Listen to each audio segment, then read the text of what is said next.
اور یہ بات یاد رکھیں، امام ابو زرع رازی رحمہ اللہ یہ بیان کرتے تھے، اذا رأیت الرجل ينتقص احدا من اصحاب رسول اللہ صلی اللہ علیہ وسلم فاعلم انہ زندیق، جب کسی ایسے شخص کو دیکھو جو صحابہ پر اعتراض کر رہا ہو، طعن و تشنیع کر رہا ہو، تو یاد رکھو وہ زندیق ہے۔ زندیق کا مطلب کیا؟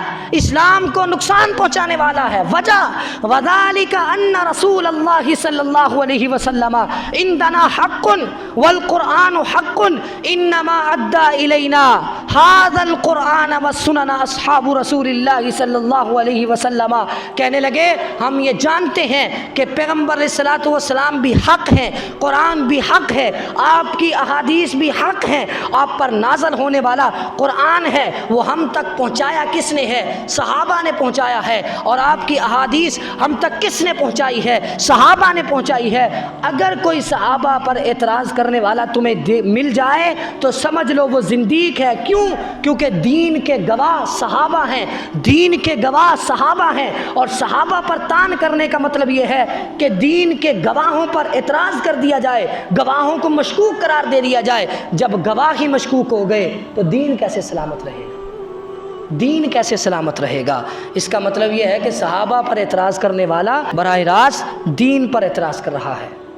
تو ہمیں یہ بات سمجھنی چاہیے کہ صحابہ سے اگر کوئی غلطی ہوئی ہے اللہ نے ان کو معاف کیا ہے، اور سب کے لیے جنت کا اعلان کر دے۔ آپ کے سامنے کوئی بات کرے نا کہ صحابی نے ایسا، آپ کہیں کیا ہوگا لیکن اللہ نے معاف کر دیا، تم کون ہوتے ہو فیصلہ کرنے والے؟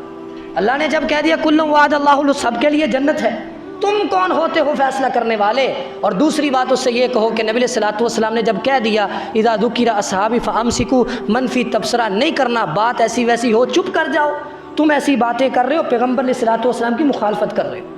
اور تیسری بات اسے یہ سنا دینی ہے کہ نبی علیہ الصلوۃ والسلام نے فرمایا من سب اصحابی فعلیہ لعنت اللہ والملائکۃ والناس اجمعین، کہ جس نے میرے صحابی کو برا بھلا کہا اس پر اللہ کی بھی لعنت ہے، فرشتوں کی بھی لعنت ہے، تمام لوگوں کی بھی لعنت ہے۔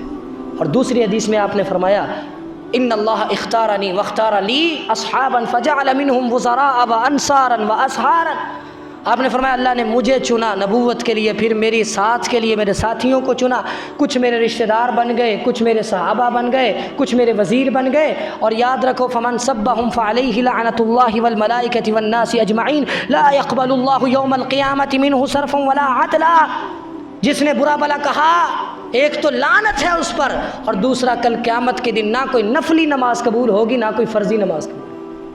اتنا بڑا گناہ ہے صحابہ کے بارے میں زبان طعن کو دراز کرنا۔ تو اس لیے ہمیں اپنے عقیدے کو سمجھنا چاہیے اور دل میں اس کو یقین اور ایمان کے ساتھ پختہ کرنا چاہیے۔ اور اگر ہمارے سامنے، کیونکہ ماحول ایسا بن جاتا ہے محرم کے اندر، اعتراض کرنے والے اعتراض کرتے ہیں، اچھے انداز سے بات کی جائے، سمجھایا جائے کہ ہم یہ بات بیان کرنا چاہتے ہیں کہ قرآن کیا کہتا ہے۔ قرآن نے جب کہہ دیا سب جنتی ہیں تو آپ کون ہوتے ہیں بات کرنے والے، اور ہم کون ہوتے ہیں جج اور قاضی بننے والے؟